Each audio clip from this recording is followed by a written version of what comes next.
इन पन्नों में एक समृद्ध राज्य की कहानी है, जिस पर एक दयालु राजा और रानी का शासन है। उनकी सबसे गहरी इच्छा एक बच्चा पैदा करने की थी। भले ही भविष्य अप्रत्याशित बना रहा, फिर भी एक शक्तिशाली बर्फीला तूफान अप्रत्याशित रूप से आ गया, जिसने पूरे परिदृश्य को बर्फ और बर्फ से ढक दिया। हालांकि उस तूफान ने न केवल हवा दी, बल्कि एक नवजात बेटी का अनमोल तोहफा भी दिया। उन्होंने सर्दियों के मौसम से प्रेरित होकर उसका नाम स्नो व्हाइट रखा। यह जानते हुए कि एक दिन वह शासन करने के लिए नियत थी, उन्होंने पानी में उसका प्रतिबिंब दिखाया, जिससे उसके सभी प्रयासों में सत्य और साहस के मूल्यों को स्थापित किया गया। उनके राज्य में साझा आकांक्षाओं और एकजुटता के माध्यम से खुशी फैली। राजा और रानी ने गर्व से अपनी बेटी को एक दयालु और सम्मानीय महिला में बदलते हुए देखा, यह जानते हुए भी नहीं कि उसका भविष्य क्या होने वाला है। महारानी की हालत तेजी से बिगड़ गई और उन्हें बचाने के हर प्रयास के बावजूद वे अपनी बीमारी के आगे हार गईं। स्नो व्हाइट और उसके पिता अपने प्रियजन की मृत्यु से बहुत दुखी थे। अंततः एक असाधारण रूप से सुंदर महिला महल में प्रकट हुई। उसकी आकर्षक ऊंचाई और शालीन चालें, राजसी अंदाज के साथ मिलकर, उसकी शानदार मुखौटे के नीचे छिपे एक गहरे, अंधेरे रहस्य को छुपाती थी। संसाधनपूर्ण और प्रेरित, उसने राजा के दुर्लभ का फायदा उठाकर उसे मोहित कर लिया और जल्दी ही उसकी पत्नी के पद पर आसीन हो गई। वह वास्तव में एक जादूगरनी थी, जो अपने युवा रूप को जादू के माध्यम से संरक्षित कर रही थी। उसकी एकमात्र चिंता उसकी सुंदरता और उसका प्रभाव था। उसका बुद्धिमान, जादुई दर्पण एक क्रूर ईमानदारी के साथ एक सवाल का जवाब देता है, इस भूमि में सबसे सुंदर कौन है?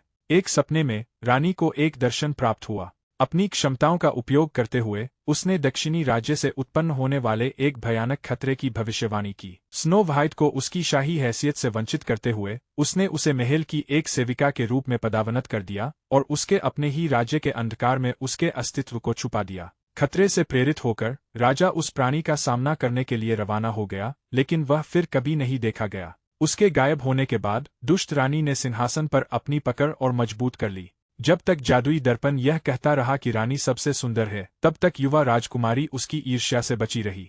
समय के साथ लोगों की सामूहिक स्मृति धीरे धीरे कम होती गई। धीरे धीरे राज्य स्नो व्हाइट नाम की एक राजकुमारी की सारी यादें भूल गया और यहाँ तक कि उसे भी शक होने लगा कि वह कौन थी। एक युवती के रूप में विकसित होकर स्नो व्हाइट ने खुद को सफाई करते हुए पाया जब जोनाथन नाम का एक युवा चोर महल में घुस गया, जो केवल कुछ आलू चुराने आया था। रानी के अत्याचारी शासन के तहत राज्य कमजोर हो गया और उसके लोग बुनियादी जरूरतों से भी वंचित रह गए। मजबूरी और वफादारी से प्रेरित होकर जोनाथन और उसके वन डाकुओं के गिरोह ने ये काम साधारण चोरों की तरह नहीं किए, बल्कि दिवंगत राजा के समर्पित अनुयायियों के तौर पर किए, जिनके दावे को उन्होंने जारी रखा। उसे देखकर स्नो व्हाइट ने हस्तक्षेप किया और चोरी की अनैतिकता पर जोर दिया। वैकल्पिक रूप से उन्होंने सुझाव दिया कि न्यायसंगत समाधान तक पहुंचने के लिए वह या तो रानी या राजकुमारी से सलाह ले। अविश्वास से तिरस्कार करते हुए जोनाथन ने राजकुमारी के अस्तित्व पर संदेह किया और उनकी स्पष्ट अदृश्यता पर ध्यान दिया। अतल रहते हुए स्नो व्हाइट ने राजकुमारी के अस्तित्व और अपनी प्रजा की मदद करने के अपने प्रयासों की पुष्टि की। हालांकि जोनाथन ने उसकी चिंताओं को खारिज करते हुए तर्क दिया कि बिना कार्रवाई के विचार व्यर्थ है। तत्पश्चात उसने आलू छीने और भाग गया। उसके शब्दों ने स्नो व्हाइट के भीतर गहराई से प्रतिध्वनित किया, उसे कार्रवाई करने के लिए प्रेरित किया। परिवर्तन का बीड़ा उठाने का संकल्प लेकर उसने साझा करने के सद्गुण की वकालत करते हुए दुष्ट रानी का सामना किया। रानी ने एकता और आशा के प्रतीक के रूप में पूरे राज्य में सेब के पाई बांटने की योजना को अस्वीकार कर दिया। एक नई अवधारणा। अपने तर्क को स्पष्ट करने के लिए उसने एक नाजुक गुलाब की तुलना हीरे से की और स्नो व्हाइट को समझाया कि लोग धन का सपना देखते हैं, फूलों का नहीं। उसी क्षण खबर आई कि युवा चोर पकड़ा गया है। अपने अपराध के लिए रानी ने उसके घर को ध्वस्त करने का आदेश दिया। केवल यह पता चला कि जोनाथन बेघर था। वह वास्तव में डाकुओं का सरगना था, जो राजा के अधिकार की आड़ में चोरी कर रहा था। क्रोध में आकर रानी ने उसे कालकोठरी में कैद करने का आदेश दिया, जहां उसकी चीखें पूरे महल में गूंजती रहेंगी। न्याय ने हिसाब चुकाने की मांग की। स्नो व्हाइट ने हस्तक्षेप किया, विनम्रतापूर्वक रानी को याद दिलाया कि राजा हमेशा दयालु रहे हैं और उनसे आग्रह किया कि वे सुनिश्चित करें कि सजा अपराध के अनुपात में हो। उसकी अवज्ञा से क्रोधित होकर रानी ने त्वरित फांसी से बचते हुए जोनाथन को एक अधिक पीड़ादायक सजा सुनाई। नग्न करके उसे कड़ाके की ठंड में मरने के लिए छोड़ दिया गया, जो विद्रोह के परिणामों का एक भयानक प्रमाण था। अगर स्नो व्हाइट सचमुच अपने लोगों की मदद करना चाहती थी, दुष्ट रानी ने उपहास करते हुए कहा, तो उसे सीधे उनसे बात करनी चाहिए। एक मामूली मिठाई, रानी ने तिरस्कार के साथ जारी रखा, युद्ध के समय में मुश्किल से पर्याप्त है। फिर हृदयहीनता की हद पार करते हुए वह आदेश देती है कि उस औरत को उसके कुएं में वापस डाल दिया जाए, जो प्रभावी रूप से उसके पास मौजूद सभी विकल्पों को छीन लेता है। हालांकि निराश, स्नो व्हाइट अपने दृढ़ संकल्प में अडिग हार्दिक उत्साह से गाती है, अपनी गहरी आशाओं को अपने लोगों और एक न्यायपूर्ण, समृद्ध राज्य के लिए एक मधुर प्रार्थना में बुनती है। उसकी मार्मिक धुन उसके अंतर्मन की गहराइयों से उठती है, एक ऐसी नियति के लिए एक दर्दनाक प्रार्थना जो हमेशा पहुंच से बाहर रहती है। इसके तुरंत बाद उसने कार्रवाई करने का संकल्प लिया। चुपके से आगे बढ़ते हुए वह उस कालकोठरी की ओर दौड़ती है जहां जोनाथन कैद है। उसे खोलते हुए वह दया भाव में आकर उसे रोटी का एक टुकड़ा देती है, लेकिन इससे पहले कि कोई बात हो पाती, गार्ड आ जाते हैं। दुष्ट रानी ने फिर अपने जादुई दर्पण से जवाब मांगा, अपनी पुरानी पूछताछ दोहराते हुए, सबसे सुंदर कौन है? हालांकि इस बार जवाब उसकी अपेक्षाओं से अलग था। दर्पण अब स्नो व्हाइट को प्रतिबिंबित कर रहा है, उसकी पवित्रता और आकर्षण रानी की फीकी पड़ती सुंदरता को ग्रहण कर रहे हैं। वह अपने सबसे भरोसेमंद शिकारी को सेब इकट्ठा करने के बहाने स्नो व्हाइट को जंगल में दूर तक ले जाने का आदेश देती है। उसे मौके पर ही उसे खत्म करने का आदेश है। शुरुआत में वह उसकी मासूमियत को समझता है, लेकिन रानी स्नो व्हाइट पर डाकुओं के साथ मिलीभगत करने और जोनाथन के भागने में मदद करने का आरोप लगाकर इस भ्रम को तोड़ देती है। निष्ठा की परीक्षा के रूप में वह उसे कार्य पूरा होने पर एक बक्से में उसका दिल वापस लाने का आदेश देती है। रानी के आदेश पर अमल करते हुए शिकारियों ने स्नो व्हाइट को जंगल के भीतर तक पहुंचाया। सेब इकट्ठा करते समय वह उसकी अनजाने में की गई दयालुता और उज्ज्वल मासूमियत से अभिभूत हो जाता है। उसके छिपे हुए इरादों से अनजान वह गर्मजोशी से मुस्कुराती है और उसे अपनी फसल में से कुछ देती है। वह याद उसे सताती है, लेकिन वह रानी की अवज्ञा करने के लिए जूझता है। कार्यवाही के निर्णायक क्षण में उसकी अंतरात्मा हस्तक्षेप करती है। भारी अपराधबोध से बोझिल होकर वह पूरी तरह से कबूलनामा करता है। पागलपन की शिकार रानी स्नो व्हाइट के विनाश पर अटल है। पूरी तरह से स्तब्ध और कोई विकल्प न होने का एहसास होने पर स्नो व्हाइट पूरी तेजी से भाग गई और जादुई जंगल में गायब हो गई। जैसे जैसे वह और नीचे उतरती है, आगे का रास्ता और भी धुंधला होता जाता है, जो छाया, बेचैन करने वाले कोहरे और अंधेरे में छिपे प्राणियों की एक भूल भुलैया में बदल जाता है। निराशा में भागते हुए एक भयानक पेड़ अपनी गांठदार शाखाओं से उसे पकड़ लेता है और उसे अपने खोखले तने के अंदर कैद कर लेता है। एक हताश झटके के साथ वह खुद को छुड़ाती है और लड़खड़ाती हुई जंगल के भीतर एक एकांत जादुई कुंज में जा गिरती है। उसके रास्ते में एक कोमल हिरन प्रकट होता है, जिसकी मुलायम आंखें उसे आगे बढ़ने का इशारा कर रही है। वर्तमान में जंगल के कुछ और निवासी उसे घेरते हुए प्रकट होते हैं। उन्हें एक सौम्य गर्माहट और आराम में सांत्वना मिली। शरण की तलाश में स्नो व्हाइट को एक विचित्र छोटा कुटिया मिलता है। करीब से देखने पर उसे समझ में आता है कि यह आवास सामान्य कद के व्यक्ति के लिए बहुत छोटा है, फिर भी उसके पास वहां आश्रय लेने के अलावा कोई विकल्प नहीं है। शरण मांगते हुए वह इमारत में दाखिल हुई। प्राणी उसे एक ऐसे कक्ष में ले गए जिसमें एक पंक्ति में लगी 7 छोटी छोटी खातें थीं। डर और पूरी तरह से थक जाने के कारण स्नो व्हाइट बिस्तर पर गिर जाती है और जल्दी ही गहरी नींद में सो जाती है। जंगल में दूर तक 7 छोटे बौने खुशी से रास्ते पर चल रहे थे, एक कठिन दिन की मेहनत के बाद गाते हुए। लगातार नाखुश रहने वाले ग्रम्पी और हमेशा सोते रहने वाले स्लीपी को छोड़कर बाकी सब संतुष्ट दिख रहे थे। बौने अपना हर दिन खदानों में कठोर परिश्रम करने में बिताते थे, रत्नों, हीरो और विभिन्न मूल्यवान खनिजों की लगातार खुदाई करते रहते थे।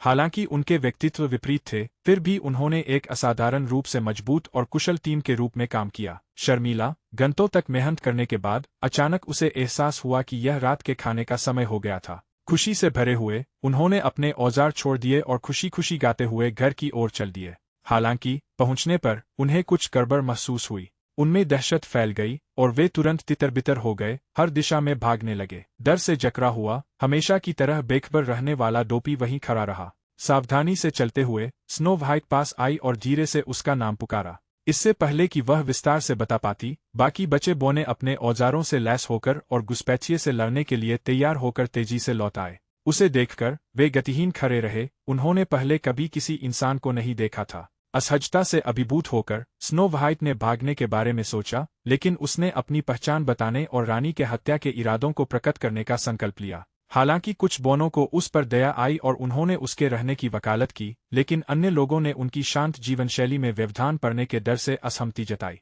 तभी स्नो व्हाइट को अपने माता-पिता के शब्दों का असली मतलब समझ में आया। जंगल में एक निर्विवाद जादू था, और अब इन छोटे जीवों से घिरी हुई उसने आखिरकार कारण समझ लिया। एक एक करके बौनों ने अपने नाम बताए, बैशफुल, शर्मीला, डोपी, बोंडू, ग्रम्पी, चिड़चिड़ा, स्लीपी, सोने वाला, स्नीजी, छींकने वाला, हैप्पी, खुश, और डॉक्टर। उन्होंने अपने भूमिगत कार्य की कहानियां सुनाईं, जो शक्तिशाली जादू और भूले हुए ज्ञान का क्षेत्र था। अंततः स्नो व्हाइट रहने के लिए राजी हो गई, लेकिन केवल एक शाम के लिए। अपने किले में लौटकर दुर्भावनापूर्ण रानी ने अपनी सुंदरता की पुष्टि करने की प्रबल इच्छा से फिर से अपने जादुई दर्पण से सलाह मांगी। हालांकि जवाब मिलने पर उसके चेहरे का रंग उड़ गया। महल से दूर जंगल की गहराई में बसी हुई स्नो व्हाइट की सुंदरता चमक रही थी। क्रोध से अभिभूत होकर उसने उस डिब्बे को खोला जिसे उसका शिकारी लाया था, लेकिन उसमें दिल के बजाय सिर्फ एक साधारण सेब मिला। उसे तुरंत स्पष्ट हो गया कि उसके साथ विश्वासघात हुआ है।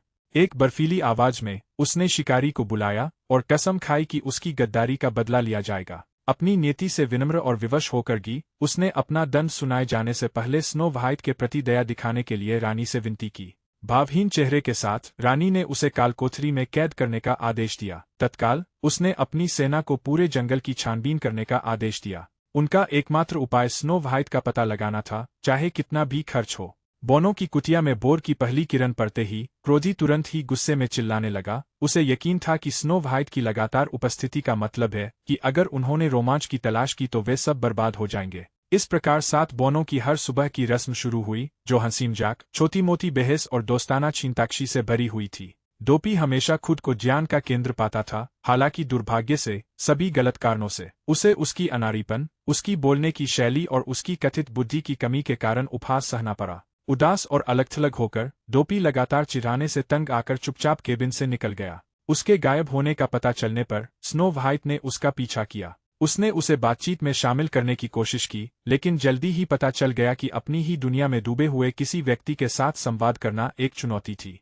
धीरे धीरे उसने स्थिति को एक मनोरंजक खेल में बदल दिया, धैर्यपूर्वक उसे सीटी बजाना सिखाया। अपनी कुटिया में लौटने पर डूपी का पूरी तरह से परिवर्तन हो गया था। उसकी चौड़ी मुस्कान और संक्रामक ऊर्जा ने तुरंत सभी का उत्साह बढ़ा दिया। उसका दुख एक क्षणिक मुस्कान से छिटक गया। स्नो व्हाइट ने बोनो की सामुदायिक जीवन शैली में क्रांति ला दी। उसने दिखाया कि टीम वर्क ने साधारण कामों को भी आनंददायक गतिविधियों में बदल दिया, क्योंकि वे खुशी से सीटी बजाते हुए सफाई कर रहे थे। वह समझ गई कि उनकी लगातार बहसें वास्तविक दुश्मनी से नहीं, बल्कि प्रभावी ढंग से संवाद करने में विफलता के कारण होती है, और उन्होंने आपसी समझ को बढ़ावा देने और उनके संघर्षों को हल करने के लिए खुद को समर्पित कर दिया। नए उत्साह से भरकर उन्होंने काम करते हुए साफ सफाई करना, गाना और सीटी बजाना शुरू कर दिया। धीरे से हंसते हुए स्नो व्हाइट ने अपने बचपन के किस्से सुनाए, उस अधिक खुशीपूर्ण समय को याद करते हुए जब उसके माता पिता जीवित थे और उनके घर में प्यार भरा हुआ था। अचानक उसे एक एहसास हुआ, शिकारी की चेतावनी, रानी का उसके पिता के बारे में धोखा। यह पूरी तरह से संभव था कि वह जीवित रहे। सत्य को उजागर करने के लिए दृढ़ संकल्पित होकर उसने बोनो को राजा के झंडे तले लड़ रहे वन डाकुओं के बारे में बताया। शायद वे समाधान खोजने में उसकी मदद कर सके। कृतज्ञता व्यक्त करते हुए उसने बोनो से कहा कि उसे प्रस्थान करने की आवश्यकता है। डाकुओं का पता लगाने की उम्मीद में स्नो व्हाइट सावधानी से जंगल में दाखिल हुई। उसे जोनाथन को देखने में ज्यादा देर नहीं लगी। उसे देखते ही उसने तुरंत महल के पहरेदारों से उसे छुपाने में मदद की, जो लगातार उसकी तलाश कर रहे थे। उसे उम्मीद थी कि उसके पिता अभी भी जीवित है। चूंकि डाकू राजा के प्रति निष्ठावान थे, इसलिए उसे उम्मीद थी कि वे उसके मिशन में उसकी मदद करेंगे। ध्यानपूर्वक सुनने के बाद जोनाथन ने एक संवेदनशील मामला बताया। अपुष्ट खबरों से पता चलता है कि राजा को दक्षिणी राज्य में पकड़ लिया गया है और वर्तमान में उनका ठिकाना एक रहस्य बना हुआ है। फिर उसने आगे यह भी कबूल किया, वह सिर्फ एक चोर ही नहीं, बल्कि डाकुओं का सरदार था और उसके साथी भी थे। जब उसने बोलना समाप्त कर दिया, तो बाकी डाकू साए से बाहर निकल आए और खामोशी से स्नो व्हाइट के सामने सम्मानपूर्वक खड़े हो गए। उनकी बातचीत जारी रखने से पहले ही महल के पहरेदारों का एक दस्ता जंगल में घुस गया। स्नो व्हाइट के रास्ते पर चलते हुए उन्होंने उसे वापस लाने की योजना बनाई। डाकुओं ने बिना एक पल गवाए लड़ने की तैयारी की, उसकी सुरक्षा के लिए सब कुछ जोखिम में डालने को तैयार। दुर्भाग्य से पहरेदारों की संख्या बहुत ज्यादा थी, जिसके कारण वे जल्दी ही गिर गए। वह अस्तबल की ओर तेजी से दौड़ी, गोलों को रिहा कर दिया और गार्डों को पूरी तरह से अस्तव्यस्त कर दिया। ऊंची चट्टान पर चढ़कर उसने उनका ध्यान आकर्षित करने के लिए चिल्लाया, जिससे वे उसकी दिशा में आ गए। यह एक सावधानीपूर्वक रची गई धोखाधड़ी थी। घने जंगल में पेड़ों से बचते हुए और गिरे हुए लट्ठों को लांघते हुए एक उन्मत्त पीछा करने के बाद वे आखिरकार बच निकले, सुरक्षित और आजाद। जोनाथन ने स्नो व्हाइट की बहादुरी से एक गहरा भावनात्मक जुड़ाव महसूस किया। उसने कबूल किया कि उसने और उसके देशवासियों ने राजा का दृढ़ता से समर्थन किया था, राजा और रानी दोनों के अटूट साहस से प्रेरित होकर, जिनकी आशावादिता ने लोगों को बल दिया। जैसे जैसे उनकी बातचीत आगे बढ़ी, पेड़ों के बीच छिपा एक महल का पहरेदार चुपचाप अपने धनुष की डोरी खींचने लगा और तीर चलाने की तैयारी करने लगा। उसका तीर आकर रुक गया, सीधा स्नो व्हाइट पर निशाना साधते हुए। दूसरा, जोनाथन की प्रतिक्रिया पूरी तरह से सहज थी। तीर के प्रहार से वह बुरी तरह घायल हो गया। बाद में उसे 7 बोनों में से एक का नाम याद आया, डॉक्टर। उन्हें डॉग का उपनाम दिया गया है, तो कोई यह मान सकता है कि वे एक चिकित्सक थे, सही है। उसने उसे तुरंत झोपड़ी में वापस ले जाने में कोई समय बर्बाद नहीं किया, लेकिन उनके पहुंचने पर डॉक्टर ने स्पष्ट किया कि उनका नाम केवल एक उपनाम था, जो किसी भी चिकित्सा विशेषज्ञता का संकेत नहीं था। उसकी प्रमाणित विशेषज्ञता का क्षेत्र क्या है? अपने नेता के गंभीर रूप से घायल होने पर डाकुओं ने घबराकर चिल्लाते हुए कहा कि डॉक्टर उसकी जान बचाने के लिए हस्तक्षेप करे। बाहरी लोगों के घमंडी लहजे से नाराज होकर बोनो ने तीखा जवाब दिया और एक जोरदार बहस छिड़ गई। उसी क्षण स्नो व्हाइट बोली, उसकी आवाज में एक नया संकल्प भरा हुआ था। उसने उन्हें चेतावनी दी कि उनका विभाजन, संघर्ष और अविश्वास ठीक उसी तरह बुराई की रानी का उद्देश्य था। उसने उनमें एक गहरा डर पैदा कर दिया, जिससे यह झूठी धारणा पैदा हो गई कि आत्मनिर्भरता ही उनका एकमात्र विकल्प है। परिणाम भिन्न हो सकता था। एक दृढ़ श्वास के साथ डॉक्टर ने अपनी आशंकाओं को दरकिनार कर दिया। तंग जगह में खुद को बंद करके उसने कामचलाऊ उपकरण बनाए और घाव की देखभाल के लिए अपने ज्ञान का उपयोग किया। लंबे घंटे बीतते गए। आखिरकार डक प्रकट हुआ। उसका चेहरा राख जैसा सफेद था और उसके हाथ कांप रहे थे। उसने अपने सभी कार्यों का विवरण दिया, फिर भी उनके अंतिम प्रभाव के बारे में अनिश्चितता बनी रही। निराशा हावी होने के साथ जोनाथन लड़खड़ाते हुए दरवाजे के पार पहुंचे। कमजोर थे फिर भी जीवित थे और मुस्कुरा रहे थे। कमरा खुशी के उत्सव से उमड़ पड़ा। हंसी केबिन में गूंज उठी, जो जल्दी ही संगीत, नृत्य और राहत की स्पष्ट भावना से भर गया। उल्लासपूर्ण माहौल में गिरे होने के कारण स्नो व्हाइट और जोनाथन अनजाने में एक दूसरे के करीब खिंचे चले आए। उनके चेहरे लगभग छू रहे थे। हालांकि उनके प्रत्याशित चुंबन में दर्शकों की अचानक जागरूकता के कारण बाधा आ गई। घबराकर वे अलग हो गए और एक हल्की, व्याकुल हंसी साझा की। स्नो व्हाइट को सुरक्षित रहना था। अपनी रवानगी से पहले जोनाथन ने उसे आश्वासन दिया कि वह और उसके आदमी परिधि को सुरक्षित कर लेंगे, हालांकि उसकी वापसी 2 दिनों तक नहीं होगी। एक बार जब वह लौट आया, तो उन्होंने उसके पिता की तलाश में दक्षिणी राज्य में एक साथ यात्रा करने की योजना बनाई। उस क्षण स्नो व्हाइट ने एक नाजुक चेन खोली, जो उसके पिता द्वारा बचपन में दी गई एक यादगार निशानी थी। उसने इसे जोनाथन के खुले हाथ में रख दिया। जोनाथन मुस्कुराया, जंजीर को कसकर पकड़े हुए था, लेकिन जैसे ही वह जंगल में और गहरा गया, वह अचानक टूट गई। जमीन से एक छिपा हुआ गड्ढा अचानक फूट पड़ा। उसे पकड़ लिया गया और सीधे दुष्ट रानी के सामने पेश किया गया। जोनाथन ने अपना सिर उठाया। उसकी आंखों में एक व्यंग्यात्मक चमक थी, जिससे लग रहा था कि वह शायद ही उसे जानता हो। बेशक, अगर यह आलू का विक्रेता नहीं है तो उसकी एकमात्र इच्छा वही थी।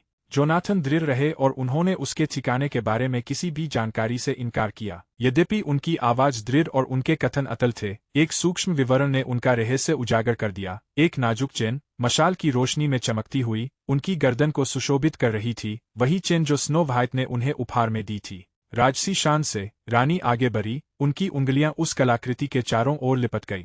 उसे किसी अतिरिक्त सबूत की आवश्यकता नहीं थी। जोनाथन की अवज्ञा से क्रोधित होकर दुष्ट रानी ने उसे कालकोठरी में डाल दिया, जो एक ठंडा, प्रकाशहीन गड्ढा था, जहां पिछले कैदियों के कंकालों का साया मंडराता रहता था। तत्काल वह अपने जादू के प्रयोगशाला में दौड़ पड़ी। एक कमरा जो बुलबुले उछते औषधि और घने काले धुएं से भरा हुआ था। भयानक गरिमा के साथ उसने एक घातक मिश्रण बनाने की शुरुआत की, जो एक अपवित्र अनुष्ठान के दौरान गुप्त औषधियों को मिला रही थी। बाद में उसने एक रहस्यमय अमृत का सेवन किया। इसने उसे एक अवास्तविक तंद्रा में डुबो दिया। उसकी सुंदरता का भ्रम टूट गया, जिससे उसका असली रूप सामने आ गया। एक गांठदार, कुबरी चुड़ैल जिसकी लहू जमा देने वाली हंसी उसकी द्वेषपूर्ण आग से जलती आंखों के साथ थी। उसकी मुरझाई हुई पकड़ से उसका सबसे घातक हथियार प्रकट हुआ, एक जहरीला सेब।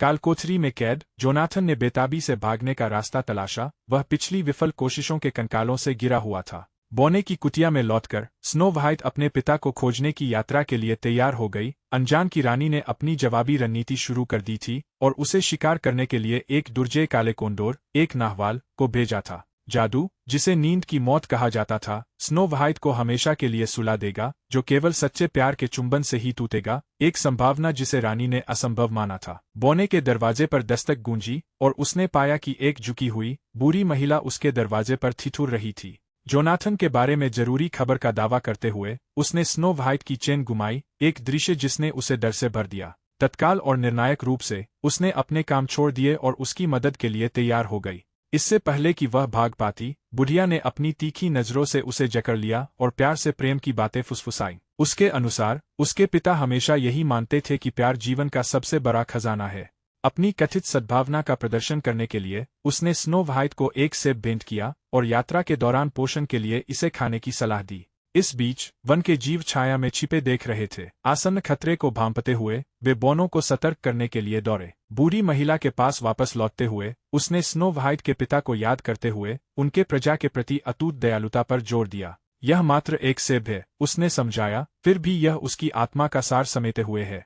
उसने स्थिति के बारे में पूछताछ करने की कोशिश की, लेकिन तभी वह बूढ़ी महिला सीधी खड़ी हो गई और मुस्कुराई, एक क्रूर, विकृत मुस्कान। तुरंत एक अजीब लहर ने उसकी दृष्टि को धुंधला कर दिया और उसे कमजोर कर दिया। उस क्षण में सावधानीपूर्वक बनाया गया छलावा भंग हो गया और दुष्ट रानी का असली चेहरा सामने आ गया। द्वेष से भरी आवाज में उसने स्नो व्हाइट को दिवंगत राजा के बारे में अपनी अंतरंग जानकारी बताई, उसे एक बोलाबाला और स्वप्नदृष्टा बताकर खारिज कर दिया, इससे पहले कि वह अपने विरोधियों का फायदा उठाकर उसकी हत्या की साजिश रचने की बात कबूल करे। उसकी करुणा उसके सिंहासन से हटने का कारण बनी और अब उसके अस्तित्व को खतरे में डाल रही है।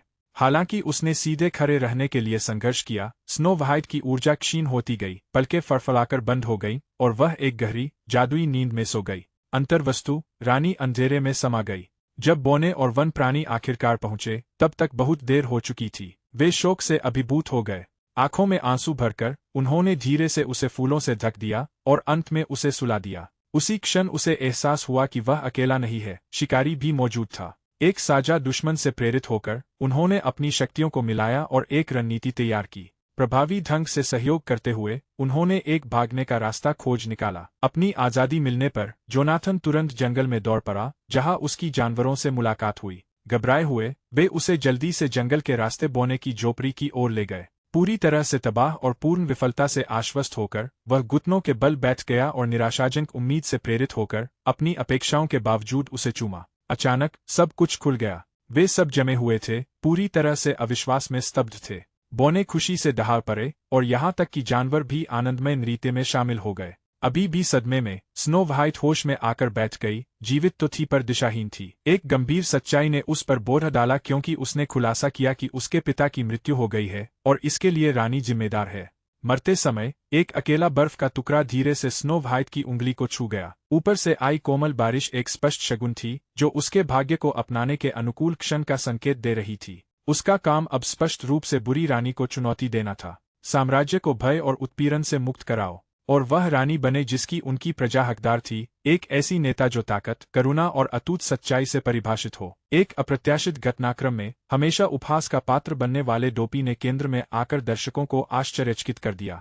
नए साहस के साथ उन्होंने अपने उद्घाटन भाषण में घोषणा की कि वह फिर कभी डर के आगे नहीं झुकेंगे। उसकी हार्दिक बातों से प्रेरित होकर स्नो व्हाइट राज्य में वापस चली गई। उसके आगमन पर लोगों के भीतर एक लंबे समय से सुप्त आशा जाग उठी। धीरे धीरे निवासी अपने घरों से निकलने लगे। विद्रोह के बारे में जानने पर दुष्ट रानी ने सीधे स्नो व्हाइट का सामना करने का फैसला किया। अपनी चिरपरिचित हेकड़ी दिखाते हुए उसने नियंत्रण पाने की कोशिश की। एक हाथ में गुलाब और दूसरे में तलवार लहरा रही थी। संदेश स्पष्ट था, सिंहासन केवल सुंदरता और शक्ति रखने वालों के लिए आरक्षित था। स्नो व्हाइट को अगर वह चाहिए होता तो उसे बलपूर्वक छीनना पड़ता। संघर्ष में शामिल होने के बजाय स्नो व्हाइट ने लोगों से अपील की, उन्हें उनके पूर्व स्वरूप की याद दिलाई। उसने पेद्रो की कहानी सुनाई, जो पश्चिमी घाटी में एक पहरेदार के रूप में उपज उगाता था, और उसकी साथी एलेना की, जो चेरी के पेड़ उगाती थी और हर वसंत में अपनी उपज उदारतापूर्वक साझा करती थी। उसने एक पूर्व बेकर की कहानी सुनाई, जो उसके पिता की तरह ही थे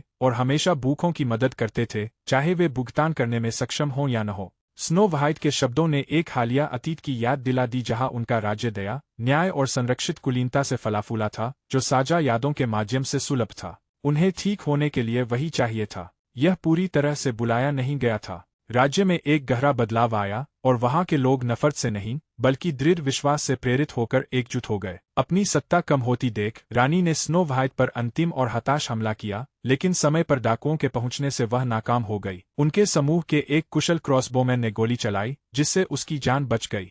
जल्द ही बौने भी आ पहुंचे, लोगों के साथ खड़े, आखिरकार एकजुट होकर। अपनी लंबी, शांत निगरानी के बाद जादुई दर्पण को रानी के साथ अंतिम परामर्श के लिए बुलाया गया, लेकिन इस बार उसने कोई सुखदायक भ्रम नहीं दिया।